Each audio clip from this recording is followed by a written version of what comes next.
जम्मू कश्मीर में आज फिर एक आतंकी वारदात हुई। बारामूला में आधी रात को आतंकियों ने सेना के एक काफिले पर हमला किया। इस हमले में सुरक्षा बलों के 3 जवान शहीद हो गए। इस हमले की जिम्मेदारी हिजबुल मुजाहिदीन ने ली है।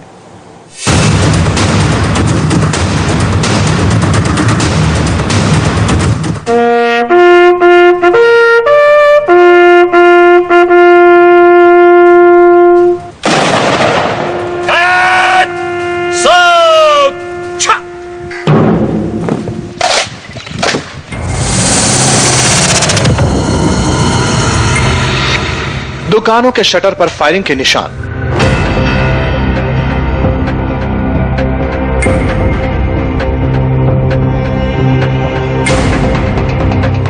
सड़कों पर गोलियों के निशान,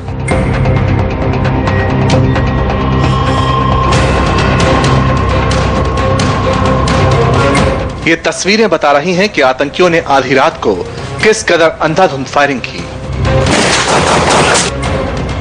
अब यहां हर तरफ सुरक्षा बलों के जवान दिखाई दे रहे हैं।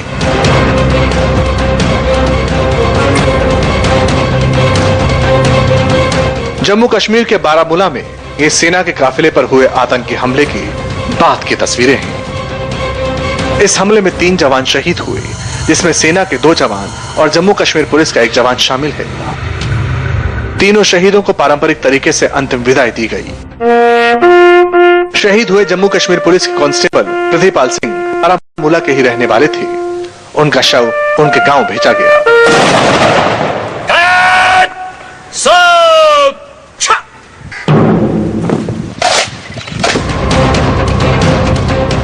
यह हमला कल आधी रात को हुआ। उस वक्त सेना का एक काफिला बारामूला के खुवज बाजार इलाके से गुजर रहा था। तभी घात लगाकर बैठे बदमाशों ने अंधाधुंध फायरिंग कर दी। हमला श्रीनगर बारामूला नेशनल हाईवे पर हुआ। ये रात को 2:30 बजे के करीब वाकया हुआ है, जिसमें जो एक आर्मी की कॉन्वॉय थी, जिसमें हमारी पुलिस की भी एक गाड़ी थी, उसके ऊपर फायर किया गया, जिसमें हमारे 2 आर्मी के और 1 पुलिस का जवान शहीद हुए हैं। इस हमले में 5 जवान जख्मी भी हैं, लेकिन हमले के बाद आतंकी फरार होने में कामयाब रहे। हालांकि आतंकियों की तलाश में सुरक्षा बलों का बड़ा सर्च ऑपरेशन चल रहा है, लेकिन अभी तक कोई कामयाबी नहीं मिल सकी है। हिजबुल के आतंकी बुरहान बनी के मारे जाने के बाद घाटी में कहीं भी सेना के काफिले पर हमले की ये पहली वारदात है। दिन के वक्त प्रदर्शनकारियों से किसी भी तरह के टकराव से बचने के लिए सेना अपने काफिले को रात को भेज रही है। 15 अगस्त के बाद से अब तक घाटी में सुरक्षा बलों पर हमले की ये तीसरी वारदात है। मंगलवार को पुलवामा की काकापुरा तहसील के एक पुलिस स्टेशन पर आतंकियों ने ग्रेनेड से हमला किया था, लेकिन बारामूला में सेना के काफिले पर हुआ यह आतंकी हमला फिक्र की बात इसलिए है क्योंकि बारामूला में ऐसी वारदात कई साल बाद हुई है। सरकार कह रही है कि जम्मू कश्मीर में गड़बड़ी फैलाए रखने में पाकिस्तान की हर साजिश का सुरक्षा बल मुंहतोड़ जवाब दे रहे हैं। पाकिस्तान की उसमें क्या भूमिका है, ये भी अब बात कोई छिपी नहीं रही है।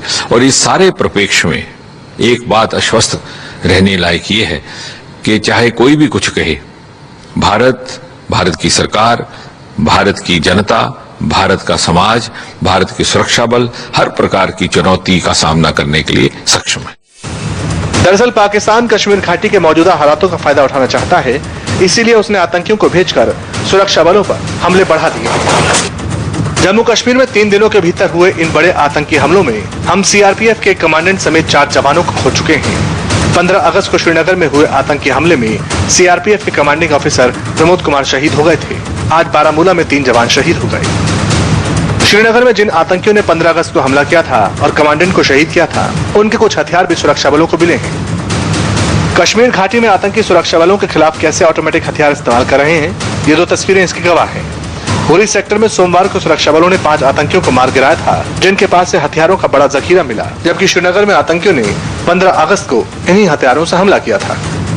चिंता की बात यह है कि 2 आतंकी हमलों में सुरक्षा बल अपने 1 अफसर और 3 जवानों को खो चुके हैं। श्रीनगर से मंजूर मीर के साथ मनीष प्रसाद, इंडिया टीवी, दिल्ली।